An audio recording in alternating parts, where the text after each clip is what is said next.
Assalamualaikum warahmatullahi wabarakatuh. Perkenalkan, nama saya Salsabila dari kelas 11 TKJ 2 Mapel Produk Kreatif dan Kewirausahaan. Ingin menjelaskan bagian bab 3 mengenai metode perakitan produk. A. Konsep lini perakitan. 1. Pengertian lini perakitan. Lini perakitan dapat berupa manual maupun otomatis, merupakan suatu siaran yang terdiri dari pekerjaan dan mesin untuk menghasilkan suatu produk.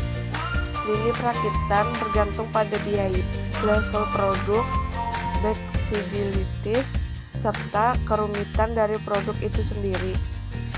Lini perakitan juga dapat dideskripsikan sebagai sebuah proses pemabrikan di mana bagian-bagian yang memiliki suku cabang suatu produk dirakit dan digabungkan satu persatu dengan urutan tertentu hingga menjadi produk lengkap akhir. Adapun permasalahan penting dalam penyeimbangan lini adalah A. Penyeimbangan lini antar stasiun kerja. B. Menjaga kelangsungan produksi di dalam lini perakitan. Dan berikut adalah karakteristik dari permasalahan assembly line banking. A. Ada sejumlah proses dalam lini perakitan dan waktu proses masing-masing. B. Ada kendala keterdahuluan yang memaksa sebagian proses baru bisa dimulai setelah proses persyaratan selesai. C. Bisa ada kendala tambahan seperti jumlah maksimum stasiun kerja atau kecepatan minimum lini perakitan. D. Tujuannya adalah mengelompokkan proses-proses perakitan menjadi stasiun-stasiun kerja tanpa melanggar kendala dan keterdahuluan demi tercapai efisien lini perakitan maksimum. Adapun keunggulan dan kelemahan dari kata tata letak berdasarkan produk adalah sebagai berikut. Keunggulan tata letak adalah A. Ongkos penanganan material lebih murah. B. Pekerjaan pada setiap mesin terspesialisasi sehingga bisa disederhanakan dan dikerjakan oleh karyawan yang keterampilannya rendah dan murah. C. Persediaan bahan setelah jadi rendah. D. Pengendalian produksi lebih sederhana karena variasi produk rendah dan aliran bahan sudah terdefinisi dengan jelas. Kelemahan tata letak produk. A. Ketidakfleksibelan. 2. Konsep ilmu dalam tata letak berorientasi produk. Dalam tata letak berorientasi produk dikenal dua macam lini, yaitu lini perakitan dan lini fabrikasi. Lini fabrikasi merupakan lini produksi yang membuat komponen dan biasanya menggunakan mesin-mesin untuk membuat komponen tersebut. Sedangkan lini perakitan merupakan lini produksi di mana komponen akan difabrikasi melalui kumpulan stasiun kerja yang biasanya terdiri dari tenaga kerja mesin. 3. Metode perakitan. Dalam produksi massal, proses perakitan dapat dilakukan dengan cara otomatis, misalnya proses pengikatan, pengelingan, pengesalan, penyetrupan, dan lain-lain. Dalam urutan rangkaian proses produksi dalam perakitan terdapat beberapa metode yang dapat diterapkan sesuai dengan kebutuhan. Metode-metode tersebut adalah A. Metode perakitan yang dapat ditukar-tukar. Pada metode ini, bagian-bagian yang akan dirakit dapat ditukarkan satu sama lain karena bagian tersebut dibuat oleh suatu pabrik secara massal dan sudah distandarkan baik menurut ISO, DIN, JIS, dan lain sebagainya. B. Perakitan dengan pemilihan. Pada metode perakitan dengan metode pemilihan, komponen-komponennya juga dihasilkan dengan produksi yang pengukurannya tersendiri menurut batasan-batasan ukuran. C. Perakitan massal secara individual. Perakitan secara individual dalam pekerjaannya tidak dapat kita pisahkan antara pasangan satu dengan pasangannya karena dalam pekerjaannya sudah berurutan tergantung bagian yang sebelumnya. 4. Jenis perakitan. Ada beberapa macam jenis perakitan yang sering digunakan di dunia industri. Hal ini tergantung pada pekerjaan yang akan dilakukan. Biasanya faktor bentuk dan jumlah produk yang akan dihasilkan sangat menentukan. Pada umumnya ada dua macam jenis perakitan, yaitu perakitan manual, yaitu perakitan yang sebagian besar proses dikerjakan secara konvensional atau menggunakan tenaga manusia dengan peralatan yang sederhana tanpa alat-alat bantu yang spesifik atau khusus. Perakitan otomatis, yaitu perakitan yang dikerjakan dengan sistem otomatis seperti otomatis, elektronik, mekanik, gabungan mekanik, dan elektrik, dan membutuhkan alat bantu yang lebih khusus. Sedangkan untuk jenis perakitan dapat dibedakan menurut jenis produk yang akan dilakukan perakitan, yaitu produk tunggal. Jenis perakitan tunggal yaitu perakitan dengan produk hanya satu jenis saja. Produk seri. Jenis perakitan produk seri adalah bila perakitan dilakukan dalam jumlah massal dalam bentuk ukuran yang sama. B. Proses perakitan jaringan RT atau RWNet. 1. Konsep jaringan RT atau RWNet. Membangun RT atau RWNet didefinisikan suatu konsep di mana beberapa komputer dalam suatu perumahan atau blok dapat saling berhubungan dan dapat berbagi dapat serta informasi. Konsep RT atau RWNet sebelumnya sama dengan konsep warnet. Pemilik warnet akan membeli atau menyewa pula atau menyewa pulsa atau bandwidth dari penyedia internet atau ISP, misalkan Telkom, Indosat, atau Indonet, lalu dijual kembali ke pelanggan yang datang menyewa komputer untuk bermain internet, baik untuk membuka email, chatting, browser, main game, dan lain-lain. 2. Membangun RT atau RWNet sederhana menggunakan mikrotik. RT atau RWNet mempunyai tujuan memberikan layanan akses internet kepada masyarakat. Pada bab ini kita akan belajar bagaimana cara membangun layanan RT atau RWNet sederhana menggunakan mikrotik. Pada mikrotik kita dapat menggunakan konfigurasi bawaan mikrotik. Untuk mengaktifkannya ada dua cara, yaitu A. Hard reset. Hard reset biasanya dilakukan jika kita ingin menghapus konfigurasi pada mikrotik tetapi kita tidak bisa mengakses mikrotik dengan Windows. 1. Pastikan router dalam keadaan mati. 2. Tekan tombol reset dan tahan. 3. Nyalakan router tanpa melepas tombol reset. 4. Tahan selama kurang lebih 5 detik. D. Soft reset. Soft reset dilakukan jika kita mengakses router menggunakan Winbox atau aplikasi router lain. Cara melakukan soft reset: 1. Masuk ke menu Winbox kemudian buka terminal. 2. Ketik perintah atau System Reset Configuration kemudian tekan enter. 3. Mikrotik akan reboot. Selanjutnya, karena kita akan menggunakan saluran mikrabel untuk melakukan broadcast internet, maka kita perlu konfigurasi WLAN pada mikrotik. Cara melakukan konfigurasi WLAN: A. Masukkan menu Winbox. B. Klik menu wireless kemudian klik 2 kali pada WLAN 1. C. Setelah muncul Winbox interface, klik security profile untuk memberikan password pada wireless sehingga kita tidak dapat diakses oleh sembarangan orang. Kemudian klik tanda tambah dan isi kolom berikut. D.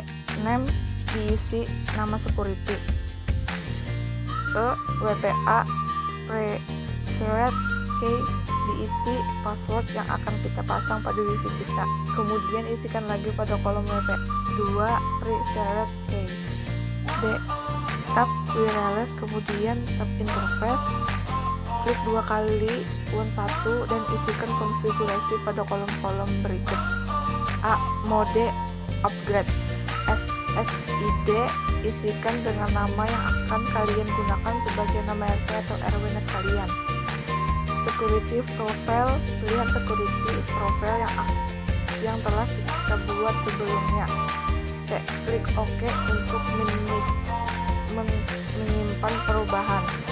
Langkah berikutnya adalah memberikan IP address pada WLAN kita sehingga jaringan kita dapat diakses oleh klien.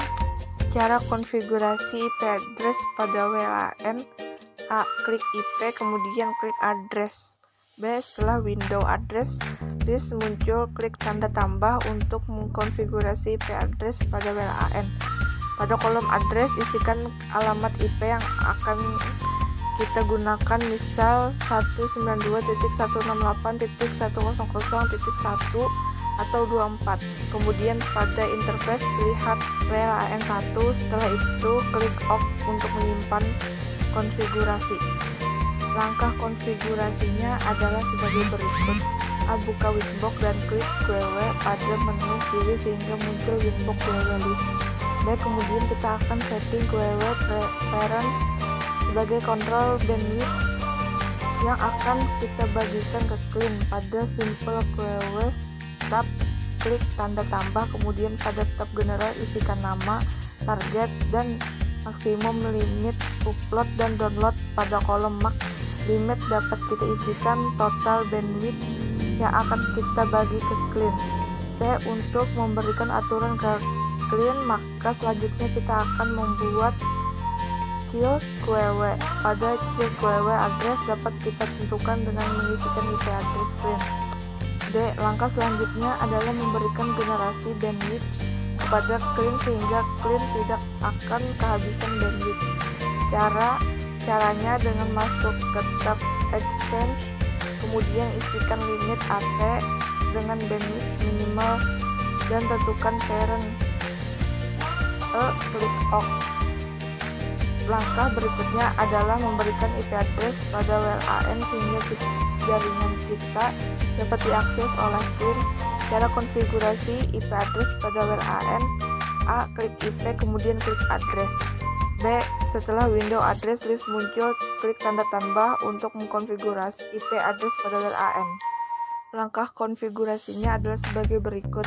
A. Buka Winbox dan klik QW pada menu kiri sehingga muncul Winbox QW list. B. Kemudian kita akan setting QW parent pada kontrol bandwidth yang akan kita bagikan ke klien. Pada simple QW tab, klik tanda tambah, kemudian pada tab general isikan nama, target, dan maksimum limit upload dan download. C. Untuk memberikan aturan ke klien, maka selanjutnya kita akan membuat child QW. Pada child QW target address dapat kita tentukan dengan mengisikan IP address. D. Langkah selanjutnya adalah memberikan generasi bandwidth kepada klien sehingga klien tidak akan kehabisan bandwidth. E. Ulangi langkah C dan D untuk memberikan limitasi pada klien lain. Jangan lupa menentukan target address-nya. C. Line balancing.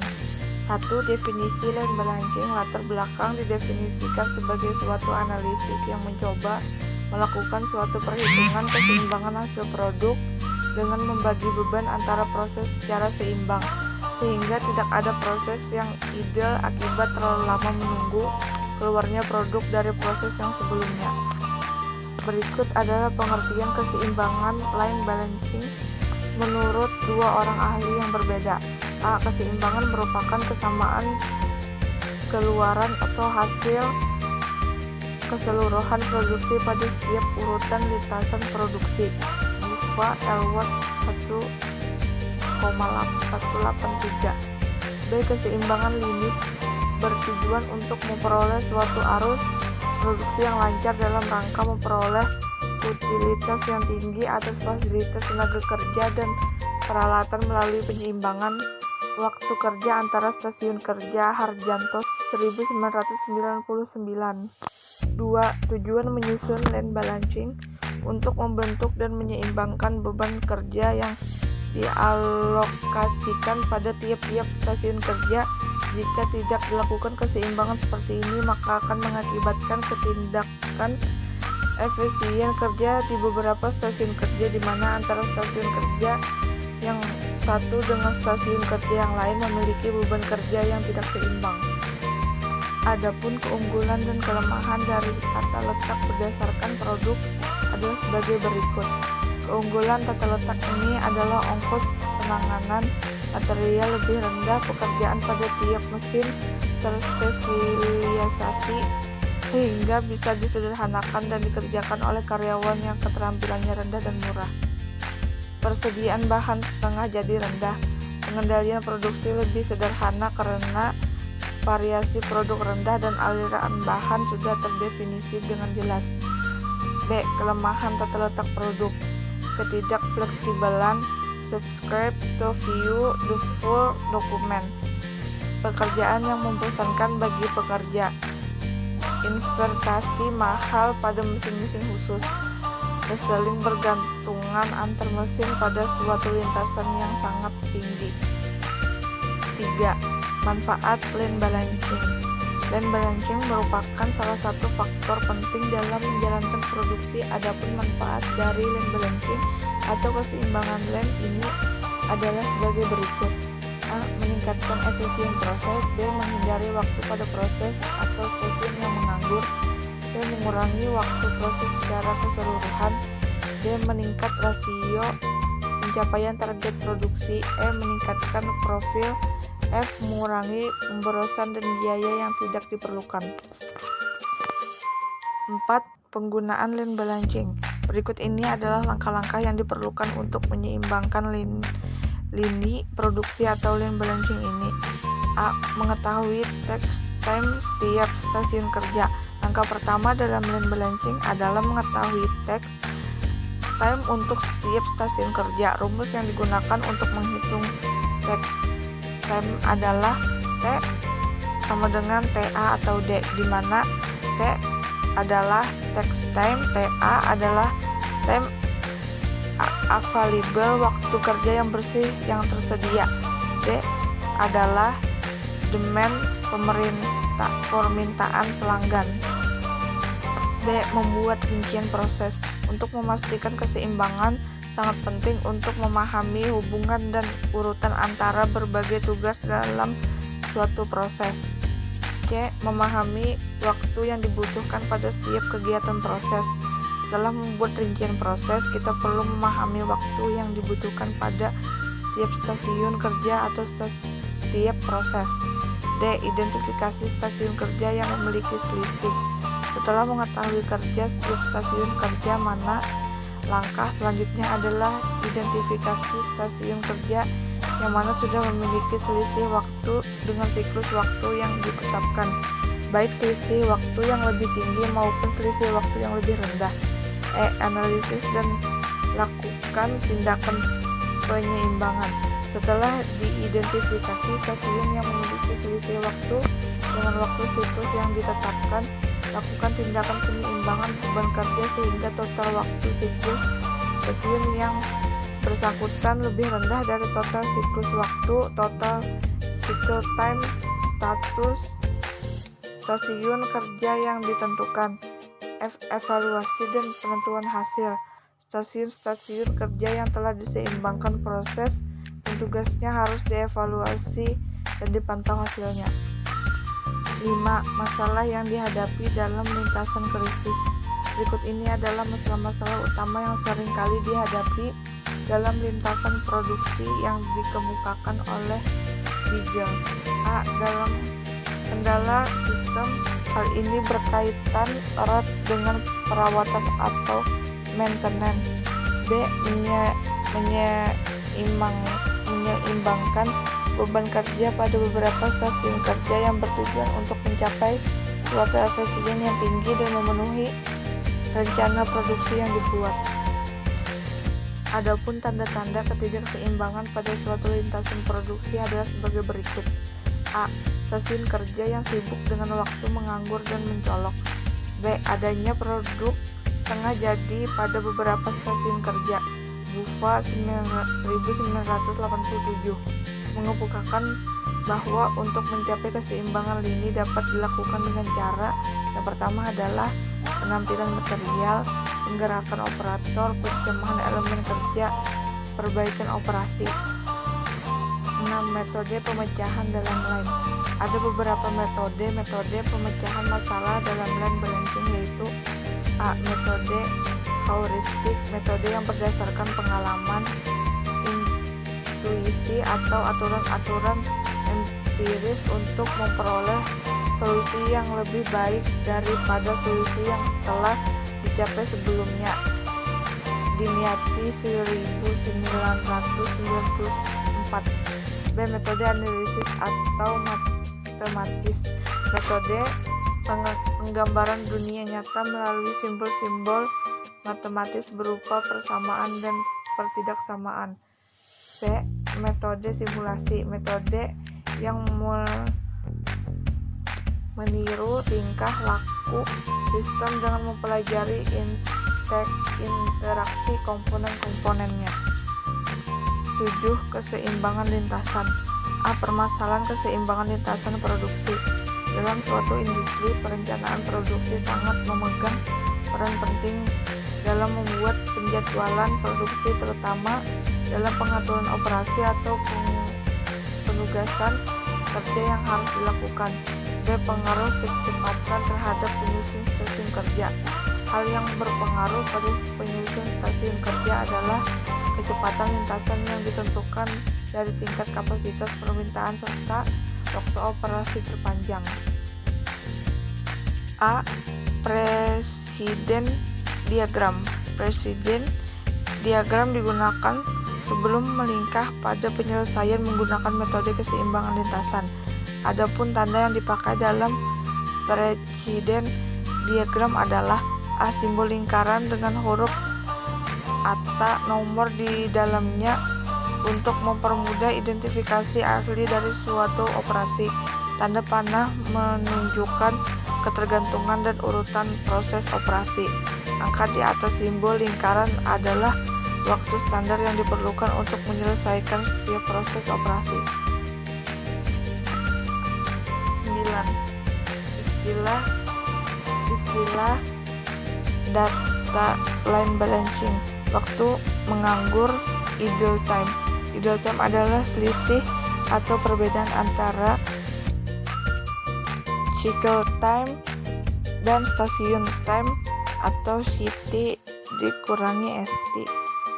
Keseimbangan waktu senggung, balance delay. Balance delay merupakan ukuran dari ketidakefisienan lintasan yang dihasilkan dari waktu menganggur sebenarnya yang disebabkan karena pengalokasian yang kurang sempurna di antara stasiun-stasiun kerja.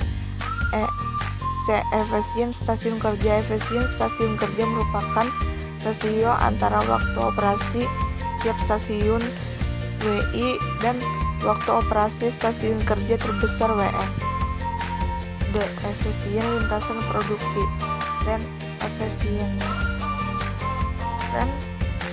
Efisiensi merupakan rasio dan total waktu stasiun kerja dibagi dengan siklus dilakukan jumlah stasiun kerja Baroto 2002 atau jumlah efisien stasiun kerja dibagi jumlah stasiun kerja Nasution 1999. Smooth Disk Index. Smooth Disk Index merupakan indeks yang menunjukkan kelancaran relatif dari penyeimbangan line perakitan tertentu. F. Workstation. Workstation merupakan tempat pada line perakitan di mana proses perakitan dilakukan. Sekian penjelasan dari saya. Wassalamualaikum warahmatullahi wabarakatuh.